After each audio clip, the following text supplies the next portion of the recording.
Éthique sur l'étiquette est une ONG membre du réseau européen Clean Clothes Campaign qui agit en faveur du respect des droits humains au travail dans le monde.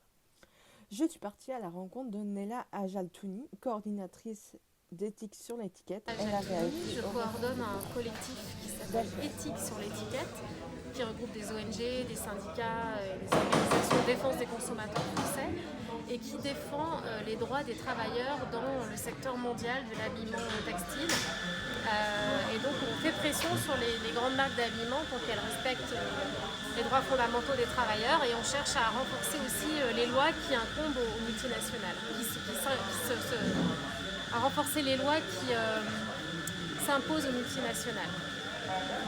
Donc, quant aux déclarations d'H&M, il y a deux choses. C'est que d'une part, c'est très important pour nous parce que c'est vraiment le produit de la mobilisation citoyenne. Depuis quelques semaines, les consommateurs, les citoyens et notamment les jeunes se mobilisent énormément sur les réseaux sociaux sur cette question du travail forcé des Ouïghours, donc qui est cette population qui subit des exactions de la part du gouvernement chinois et qui en plus est utilisée dans des camps de travail ou dans des usines qui fabriquent nos biens de consommation au quotidien, notamment les vêtements de ces grandes marques. Mais d'un autre côté, ce qu'on attend des multinationales comme H&M, c'est pas qu'elles communiquent directement auprès de leurs consommateurs, auprès de leur propre public, mais qu'elles répondent aux demandes des ONG. Ce qu'on demande aujourd'hui à des entreprises comme H&M et à toutes les marques d'habillement, c'est de signer un appel avec différentes étapes où elles s'engagent à quitter la zone de production avec différentes étapes. Et donc ce qu'on veut, c'est pas seulement des déclarations sur les réseaux sociaux, c'est qu'elles signent ces recommandations que leur demande la société civile. Et pour nous, c'est à cette condition qu'elles seront crédibles. D'accord. Et une lettre a été publiée le 23 juillet dernier déclarant qu'un vêtement sur 5 vendu dans le monde contient du coton approvisionné en Chine. Est-ce que c'est important de dénoncer ce genre de pratique? Oui, c'est essentiel parce que, pour les raisons que tu viens d'évoquer, c'est qu'on considère qu'un vêtement sur 5 fabriqué en coton dans le monde, le coton pourrait provenir de cette zone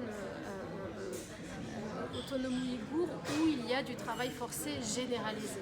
Donc bien sûr, en raison de la chape entretenue par le gouvernement chinois, on ne peut pas savoir exactement ce qui se passe, mais entre la déclaration des zones de production et les connaissances que nous avons de la situation, on estime que c'est dans des volumes énormes la consommation, la production de coton dans cette zone. Donc c'est extrêmement important qu'on en parle pour justement alerter les citoyens et qu'on se mobilise collectivement avec les ONG, avec les syndicats qui émettent des recommandations sur ce sujet.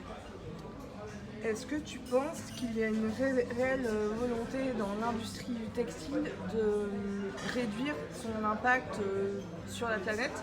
Je pense par exemple à des grandes marques qui ont pris des initiatives comme Etam qui a adopté un label éco-responsable qui s'appelle WeCare, ou les Galeries Lafayette qui avaient lancé un mouvement sur les réseaux sociaux qui s'appelle Go for Good et qui maintenant ont fait un label éco-responsable.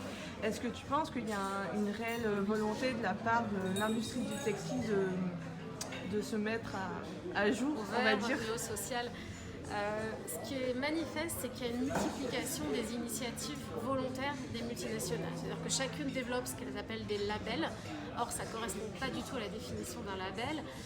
Elles communiquent, elles envoient des communiqués de presse, elles affichent de la communication pour de la publicité.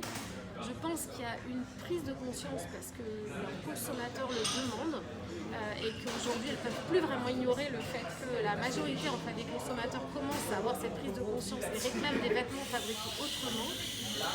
En revanche, pour l'instant, dans les faits, dans leur politique d'achat, dans leur pratique, dans le fait qu'elles continuent à produire à faible coût, à bafouer les droits sociaux, on ne peut pas dire que leur modèle économique a changé. Donc, pour l'instant, c'est surtout des déclarations parce qu'elles sont scrutées par des organisations comme le collectif éthique sur l'étiquette ou par les consommateurs, mais ça ne se traduit pas encore en réalité dans les actes.